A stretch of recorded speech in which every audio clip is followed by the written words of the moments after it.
Okay, so today we're going to be doing some mindset work. In his book, Power to Change by Greg Rochelle, he says, you do what you do because of what you think of you. Now, this is a modern take on a passage of scripture, which you'll see right up here. And you know what? I actually believe with Greg Rochelle and what he says here. It's important to know how powerful our thoughts are. Now, today's teaching is going to be all about helping us to understand how we can change our thoughts. It's called the Philippians mindset. Now, before you get all bent out of shape because I'm bringing up the Bible or Christian thing, you know what? Just take a deep breath, relax. Regardless of what you think, say, or feel about Christianity or the Bible, there's very sound wisdom that can be found within the pages of the scriptures. So, with that being said, we're going to take a look at Philippians chapter 4, verse 8, and break it down.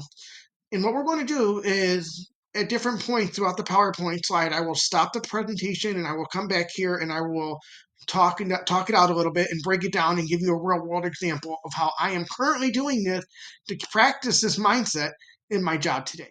Well, the Philippians mindset is all about taking guidance from a passage in Philippians chapter 4, verse 8, which says, finally, brothers and sisters, whatever is true, whatever is noble, whatever is right, whatever is pure, whatever is lovely, whatever is admirable, if anything is excellent or praiseworthy, think about such things. So we have to think about what is true, not what we think about the situation, not what we feel about the situation or the other person, but actually what is the truth. Secondly, what is noble? Again, this is not our perception of things. This is the reality of the situation. What is noble? Next, what is right? This is not our perception and our feelings, but rather what is right about the situation. And this, again, we have to practice having a intentional mindset to focus on what is right. Okay, so how I'm practicing this currently is this. So when I tell myself what is true, I tell myself, you know what? I am not a failure. I'm not a screw up. I am actually good at my job. What is noble is my heart, the intention that I have to be there and serve my team.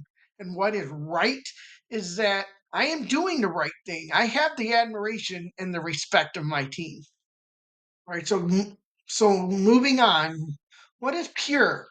We need to be intentional about making sure that we are looking at the intention behind the words or actions of the people we are working with and have an understanding of the purity of their emotions. I mean, they might not always act or say things in the right way, but their intentions may be pure.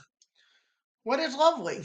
You know, we have to be intentional about looking for the good in others. And it also ties into what is admirable.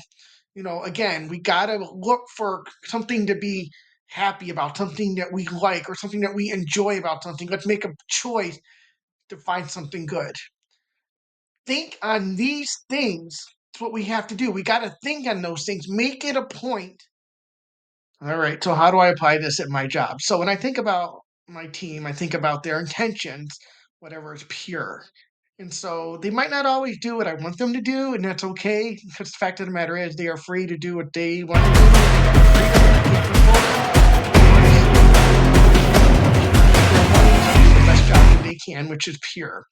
Whatever is lovely. You know, and this is kind of weird to think about a little bit, but I think it's lovely that they don't want to cause any kind of downtime or have any kind of issues. That also goes right into the admirable trait of this, because it's very admirable that they're doing whatever they need to do to make sure that they don't have any downtime or any issues with the other teams that we work with.